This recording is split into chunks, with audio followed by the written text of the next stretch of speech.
अस्सलाम वालेकुम बिस्मिल्लाहिर्रहमानिर्रहीम। तो बहुत सारी बहनों का ये सवाल होता है कि बच्चा होने के बाद कितने दिन तक या कितने हफ्ते तक या कितने महीने तक हम बिस्तरी नहीं कर सकते। देखिए, सबके अलग अलग प्रोसीजर से बच्चे होते हैं। कुछ बहनों के जो होते हैं वो नॉर्मली डिलीवरी होती है, कुछ के होती है सिजेरियन से। तो उस तरह से देखा जाता है कि किसके किस तरह से बच्चे हुए हैं। देखिए, जिनके ऑपरेशन से बच्चे होते हैं, जो कि सिजेरियन पेट काट के जिनके बच्चे होते हैं, उसके लिए डॉक्टर 6 महीने का परहेज़ बताता है। अब वो 6 महीने का परहेज़ क्या क्या है, जैसे कि आपको कोई तली भुनी चीज़ें नहीं खानी है, या फिर आपको जो है ज़्यादा वज़न नहीं उठाना है, या फिर आपको बहुत ज़्यादा ध्यान रखना है, आपको कोई भी हैवी काम नहीं करना है, कुछ भी ऐसी चीज़ नहीं करनी जिससे आपके पेट पे कोई प्रॉब्लम आए या आपके अंदरूनी टाँके खुल जाएँ। तो उनके लिए बहुत ज़्यादा एहतियात रखनी होती है जिनके बच्चे ऑपरेशन से हुए हैं। अच्छा जी, जिनके नॉर्मल बच्चे होते हैं उनको किस चीज़ों का ध्यान रखना होता है, उनके भी टाँके आते हैं कुछ, तो उनको भी इस चीज़ का ध्यान रखना होता है कि उनके जो है पस ना पड़ जाए टाँकों में, या फिर उनके और तकलीफ़ें ना हो जाए। तो उनको भी बहुत सारी चीज़ों का ध्यान रखना होता है। उनको भी वज़न नहीं उठाना होता कुछ दिन तक, और खड़े होकर बहुत दिन तक कोई काम नहीं करना होता। ज़्यादातर आराम ही करना होता है जब बच्चा होता है। तो इन सारी बातों का ध्यान रखना पड़ता है जिनके सिज़ेरियन होता है और जिनके नॉर्मल डिलीवरी होती है।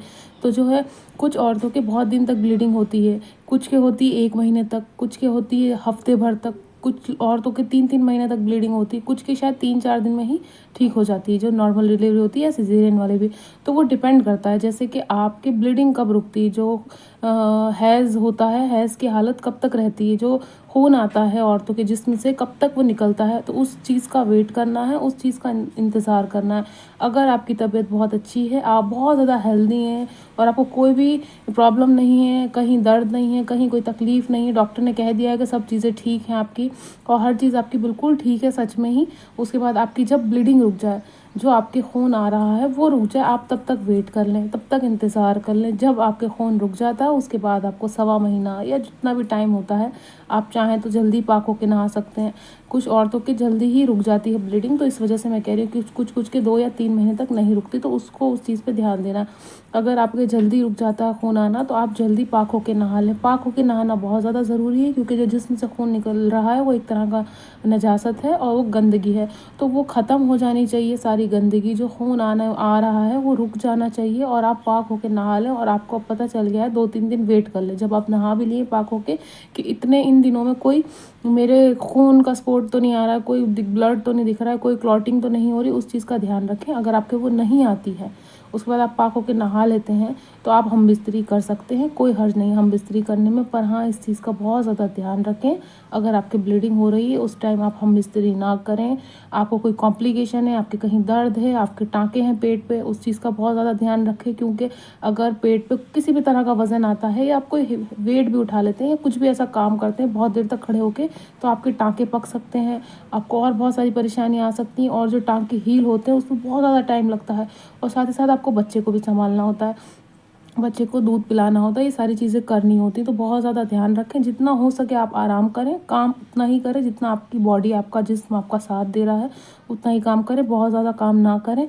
तो मैंने आप लोगों को बता दिया है कि किस टाइम आप कर सकते हैं बच्चा होने के बाद जो है हम बिस्तरी। तो आपकी ब्लीडिंग रुक जाए, आपकी सारी प्रॉब्लम्स दूर हो जाएँ, आपको कोई थकान नहीं है, आपके जिस्म में कोई तकलीफ़ नहीं है, कोई अज़ियत नहीं है, किसी भी तरह का कुछ पक नहीं रहा है बॉडी में, कोई कहीं दर्द नहीं है, कहीं कमर में दर्द नहीं, कहीं पेट में दर्द नहीं, कहीं भी दर्द नहीं है।